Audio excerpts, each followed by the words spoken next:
Siliguri corridor care of గా శత్రువులు చేతులు కలుపుతున్నారు. అత్యాధునిక ఫైటర్ జెట్లను మోహరించేందుకు పావులు కదుపుతున్నారు. చికెన్ స్నెక్ అత్యంత చేరువలో శత్రు మూకలు పాగా వేయడానికి ఆల్మోస్ట్ రంగం సిద్ధమైపోయింది. సరిగ్గా ఇలాంటి టైంలోనే ఇండియా వ్యూహం మార్చింది.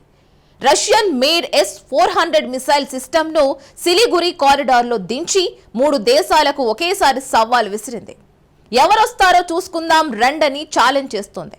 S-400 మాత్రమే కాదు, QRSAM క్షిపణి వ్యవస్థలను సైతం యాక్షన్లోకి దించింది. ఇక మిగిలింది యుద్ధమే అనే స్థాయిలో భారత్ యాక్షన్ ప్లాన్ కనిపిస్తోంది. ఇంతకు పశ్చిమ బెంగాల్, బంగ్లాదేశ్ సరిహద్దుల్లో అసలేం జరుగుతోంది? భారీ ఆయుధ మోహరింపుల వెనుక భారత్ వ్యూహాలేంటి? S-400 క్షిపణి వ్యవస్థలు శత్రువులకు ఎలా చెక్ పెట్టబోతున్నాయి? Watch this. సిలిగురి కారిడార్లో పవర్ఫుల్ S-400 క్షిపణి వ్యవస్థ. రంగంలోకి మేడ్ ఇన్ ఇండియా QRSAM క్షిపణి వ్యవస్థ. భారీ ఆయుధం మోహరింపుల వెనుక భారత్ వ్యూహాలు ఏంటి?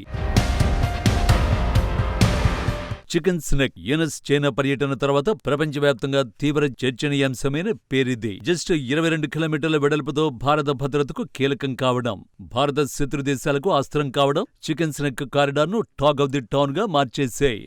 ఈ ప్రాంతం చైనా అధీనంలోకి వెళితే భారత్కు ఈశాన్య రాష్ట్రాలు దూరమైపోతాయన్న ఆందోళన ఎప్పటినుంచో ఉంది. ఇటీవల ఆ ఆందోళనలను నిజం చేసేలా శత్రువులంతా చేతులు కలుపుతున్నారు. బంగ్లాదేశ్ తాత్కాలిక ప్రభుత్వాధినేత మొహమ్మద్ యూనస్ ఆ దిశగా వేగంగా పావులు కదుపుతున్నారు. చికెన్ స్నెక్ అత్యంత చెరువులకి చైనా, పాకిస్తాన్ను ఆహ్వానించి అక్కడే మకాం వేసేలా అవకాశాలు కల్పిస్తున్నారు. సో ఇది భారత్కు గడ్డుకాలం అన్నమాటే. కానీ భారత్ బెదిరిపోవలసిన కాలం మాత్రం కాదు, బలంగా నిలబడాల్సిన కాలం.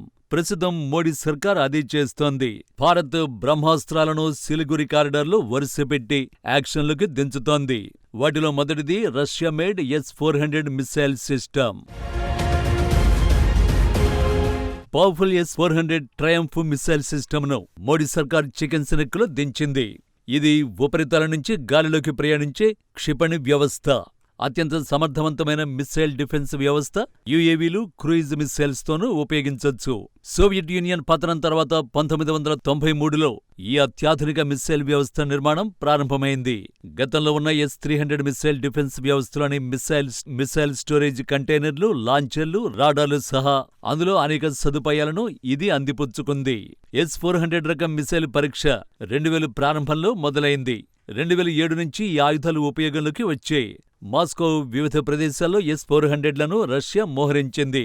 2015లో S-400 సిరియాలను రష్యా మోహరించింది. అంతేకాదు క్రిమియాను స్వాధీనం చేసుకున్న తర్వాత కొన్ని యూనిట్లను అక్కడ కూడా మోహరించింది.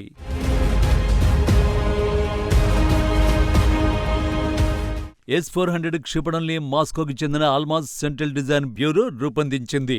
ఇందులో multifunctional radar, autonomous detection and targeting systems, anti aircraft missile systems, launches, command control centre వంటివి ఉన్నాయి. 400 కిలోమీటర్ల దూరంలో గాలిలో ఉన్న ఏ లక్ష్యమైనా ఛేదించగల సామర్థ్యం ఈ మిసైల్ సిస్టమ్ సొంతం. అంతేకాదు ఏకకాలంలో 36 లక్ష్యాలను ఇది ఎదుర్కోగలదు. కేవలం 5 నిమిషాల్లోనే దీనిని యాక్టివేట్ చేయొచ్చు. రష్యాకు చెందిన గత ఎయిర్ డిఫెన్స్ సిస్టమ్లతో పోల్చితే ఇది 2 రెట్లు ప్రభావవంతమైంది. సైన్యం, వాయుసేన, నౌకాదళానికి చెందిన ప్రస్తుత, భవిష్యత్ ఎయిర్ డిఫెన్స్ యూనిట్స్తో దీనిని ఇంటిగ్రేట్ చేసుకునే వెసులుబాటు కూడా ఉంది. ఇందులోని రాడార్లకు తక్కువ సంఖ్యత లక్ష్యాలను గుర్తించగల సామర్థ్యం ఉంది. ఈ మిసైల్ వ్యవస్థ పరిధిలో శత్రు దేశాల యుద్ధ విమానాలు ఎగరలేవు. ఒకవేళ తెగించి వస్తే ధ్వంసం కావడం ఖాయం. చైనా J-17 ఫైటర్లను బంగ్లాదేశ్కి ఇవ్వాలని భావించడం, బంగ్లాదేశ్లో చైనా ఎయిర్ బేస్ ఏర్పాటు వార్తల నేపథ్యంలోనే S-400లను సిలిగురిలో మోహరించినట్టు విశ్లేషకులు అభిప్రాయపడుతున్నారు.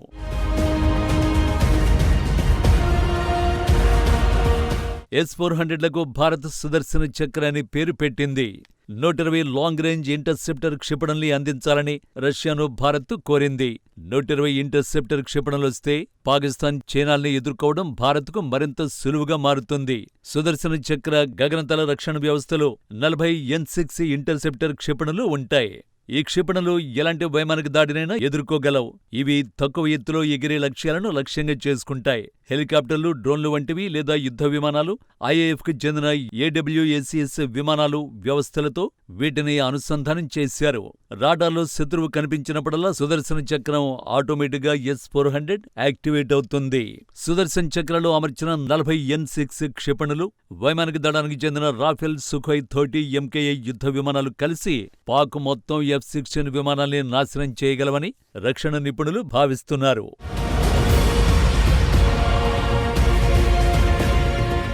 మరోవైపు S-400 క్షిపణి వ్యవస్థలో 40, 100, 200, 400 కిలోమీటర్ల పరిధి గల 4 రకాల క్షిపణులు ఉన్నాయి.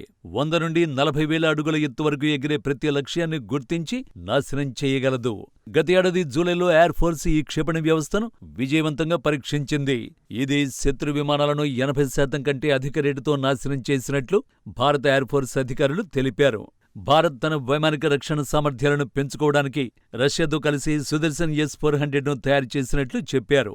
ప్రస్తుతం మన దగ్గర 3 స్క్వాడ్రన్లున్నాయి. వాటిలో ఒకదాన్ని సిలిగురి కారిడార్లో మోహరించారు.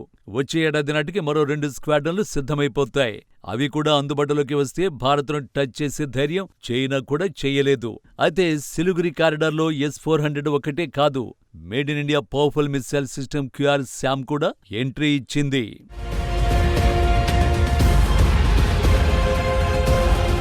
క్విక్ రియాక్షన్ ఏ యుద్ధంలో అయినా రిజల్ట్ రాబట్టడానికి ఉన్న ఏకైక మార్గం ఇదే.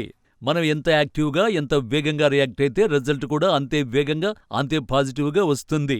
2022లో DRDO సైతం అలాంటి డెడ్లీ మిసైల్ని అభివృద్ధి చేసింది.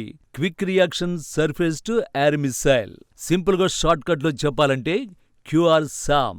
DRDO అభివృద్ధి చేసిన మోస్ట్ డేంజరస్ మిసైల్ ఇదే. గాలిలో వస్తున్న శత్రువుల మిసైల్స్, డ్రోన్స్ లాంటి వాటిని చాలా వేగంగా ధ్వంసం చేస్తుంది. ఈ మిసైల్ పరిధి 30 కిలోమీటర్లు. అంటే చికెన్ నెక్ కారిడార్ వంటి చోట్ల QRSAM missile system game changer అవుతుందన్నమాట.